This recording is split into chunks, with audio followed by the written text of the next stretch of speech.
Hi எல்லாருக்கும் வணக்கம். இன்றைக்கி நம்ம கிளாஸ் 8 பார்க்க போகிறது கிடையாது. ஒரு போர்ட்ரேட் ஒர்க் ஒன்று அது எப்படி பண்ண போகிறோம் அப்படிங்கிறத ஸ்டெப் பை ஸ்டெப்பாக பார்ப்போம். ஃபஸ்ட்டு நம்ம எப்போவுமே ட்ராயிங் பண்ணும்போது ஒரு போர்ட்ரேட்டாக எது பண்ணணும், 4 சைடு மார்ஜின் கண்டிப்பாக ட்ரா பண்ணியிருக்கணும். அது ரொம்ப ரொம்ப பெஸ்ட்டு.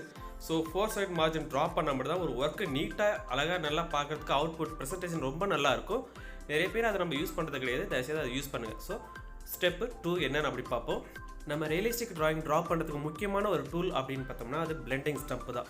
ஸோ இது பிளெண்டிங் ஸ்டம்பை இந்த மாதிரி எமரி ஷீட்டு, அதாவது சால்ட் பேப்பர்னு சொல்கிற இந்த பேப்பரில் அடிக்கடி க்ளீன் பண்ணி வச்சுக்கோங்க. இது க்ளீன் பண்ணலை அப்படின்னாக்கா நம்ம ஒரு ஒர்க்கை முடிச்சுட்டு அடுத்த ஒர்க்கு ஸ்டார்ட் பண்ணும்போது அதில் இருக்க அந்த பவுடர்ஸு சரியாக மெர்ஜ் ஆகாது. கொஞ்சம் நம்மளோட ஒர்க்கை கெடுத்து விட்டுடும். ரொம்ப ரொம்ப அழுக்காகிக்கிட்டே இருக்கும். ஒரு மாதிரி ஃபினிஷிங் நல்லா வராது. ஸோ அதனால் இது மாதிரி கொஞ்சம் அடிக்கடி க்ளீன் பண்ணிக்கோங்க.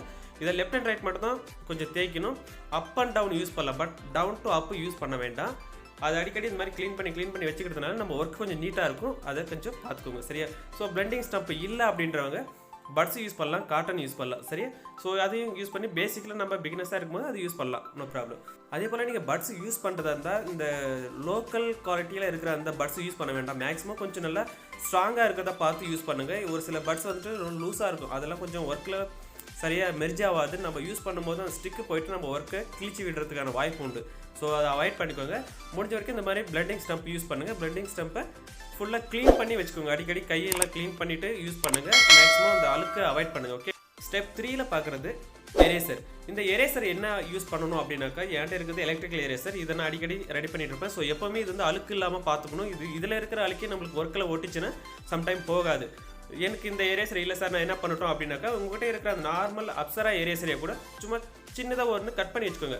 நம்மளுக்கு தேவையான இடத்துல ஷார்ப்பாக ரப் பண்ணணும் அப்படின்னாக்கா அந்த இடத்துல கொஞ்சம் பிளேடு போட்டு நல்லா ஷார்ப்பாக கட் பண்ணி வச்சுருந்த எரேசரை நீங்கள் யூஸ் பண்ணிக்கலாம். கொஞ்சம் தாராளமாக நல்லா அழகாக நீட்டாக வரும். நெக்ஸ்ட்டு ஸ்டெப் 4ல் பார்க்குறது ஒரு பென்சில். இந்த பென்சில் என்ன அப்படின்னா, எல்லா இடத்துக்கும் யூஸ் பண்ணாமல் ஒரு சில இடத்துக்கு மட்டும் யூஸ் பண்ணுற மாதிரி ஒரு பென்சில். நான் யூஸ் பண்ணுறது ஸ்டெட்லர் பென்சிலில் 6B பென்சில். இது ஆக்சுவலாக ஒரு சில இடத்துக்கு, அதாவது நல்லா மைன்யூட்டாக இருக்கிற அந்த முடிங்களுக்கு, கண்ணுக்குள்ளே இருக்கிற அந்த ஐலைனருக்கு, ஐப்ரோவுக்கு, இதுக்கு மட்டும் யூஸ் பண்ணுறதுக்காக இந்த பென்சில் யூஸ் பண்ணியிருக்கேன். மற்ற நார்மலான பிளேசஸ்க்கு இது மேக்ஸிமம் யூஸ் பண்ண மாட்டேன். இது அடிக்கடி நம்ம ஷார்ப் பண்ணி வச்சுக்கிட்டா பெஸ்ட்டு. ஏன்னா ஷார்ப்னஸில் மட்டும் தான் அந்த நீட்டாக அந்த முடியெல்லாம் கொஞ்சம் நல்லா டீட்டெயில்டாக கொடுக்க முடியும். ஸோ அதுக்காக மட்டும் தான் யூஸ் பண்ணுறோம், சரியா? நீங்களும் இது போல் ரெடி பண்ணி ஒன்று வச்சுக்கோங்க. Next step 5. இந்த ஸ்டெப் 5ல் பார்க்குறது ஷார்ப்னர். ஷார்ப்னர் எப்போ மேக்ஸிமம் ஒரு சில இதை வந்துட்டு ரொம்ப யூஸ் பண்ணிட்டு இருக்காதிங்க. இந்த மாதிரி புதுசாக ஒன்று ரெடி பண்ணி வச்சுக்கோங்க.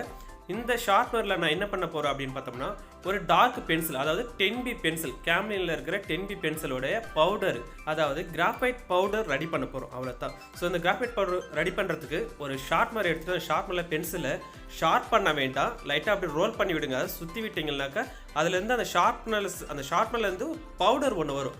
அந்த பவுடர் வந்துட்டு எதுக்கு யூஸ் பண்ண போகிறோம் அப்படின்னாக்கா, ஃபேஸில் இருக்கிற ஷேடிங்காக யூஸ் பண்ணுறதுக்கு தான் இந்த பவுடர் யூஸ் பண்ணுறோம். நம்ம இந்த பவுடரை வந்துட்டு சாரீ இல்லை ஷர்ட்டு இந்த மாதிரி நிறைய பிளேசஸ்லையும் நம்ம தாராளமாக யூஸ் பண்ணலாம். எந்த இடத்துல நம்ம அதிகமாக ஷேட் பண்ணிட்டு உட்காந்துட்டு டைம் வேஸ்ட் பண்ணக்கூடாதோ அந்த இடத்துக்கு இந்த மாதிரி பவுடரை நல்லா சைனிங்காக ரியலிஸ்டிக்காக இருக்கிறதுக்காக தான் இந்த பவுடர் யூஸ் பண்ணுறோம். ஸோ இந்த பவுடரை யூஸ் பண்ணும்போது நல்லா பார்த்தீங்கன்னா தெரியும், இதில் பவுடர் மட்டும் தனியாக ஒதுங்கி வருது இல்லையா? நான் அந்த பென்சிலோட உட்டை வந்து ஷார்ப் பண்ண கிடையாது, அந்த கிராஃபைட் மட்டும்தான் ஷார்ப் பண்ணுறேன். ஸோ அந்த பவுடரை தனியாக எடுத்து கொட்டி வச்சுக்கோங்க. ஒரு கவரில் நீங்கள் ரெடி பண்ணி வச்சாலும் சரி, இல்லை வேறு எங்கேயாச்சும் ஸ்டோர் பண்ணி வச்சுக்கோங்க. அடிக்கடி நீங்கள் பண்ணி வச்சுட்டு இருந்தீங்கன்னா கொஞ்சம் நல்லது. ஏன்னா நம்மளுக்கு கொஞ்சம் சடனாக ஒர்க்கு பண்ணும்போது அதை தனியாக உட்காந்து ரெடி பண்ணிட்டு இருக்க வேண்டாம். ஃபஸ்ட்டே இதை ரெடி பண்ணி வச்சுட்டிங்கன்னா நம்ம ஒர்க்கில் எந்த டிஸ்டர்பன்ஸும் இல்லாமல் பண்ணிகிட்டே இருக்கும்போது இதை அடிக்கடி எடுத்து யூஸ் பண்ணிக்கலாம். சரி, இந்த மாதிரி பவுடர் இதை நம்ம தொட்டு பார்த்தவங்க கூட நல்லா கொஞ்சம் சைனிங்காக இருக்கணும், அந்த மாதிரி இருக்கணும். இந்த முள்ளாக இருக்கு இல்லையா, அந்த மாதிரியெல்லாம் இருக்காமல் கொஞ்சம் நல்லா சைனிங்கான பவுடரை ரெடி பண்ணிக்கோங்க. சரி, இந்த மாதிரி. ஓகே, நெக்ஸ்ட் ஒன்று ஸ்டெப்பு 6. என்ன தான் நம்ம நீட்டாக ஒர்க் பண்ணிகிட்டே இருந்தாலும் அந்த இடத்துல இந்த மாதிரி சின்ன சின்ன பவுடர்ஸ் எல்லாம் இருக்கும்போது அது நம்மளுக்கே தெரியாமல் அந்த பேப்பரை அழுகு பண்ணிடும். அந்த இடத்த க்ளீன் பண்ணுறதுக்காக இந்த மாதிரி ஸ்மூத்தான ப்ரஷ்ஷை வச்சுட்டு லைட்டாக அப்படி க்ளீன் பண்ணி விடுங்க.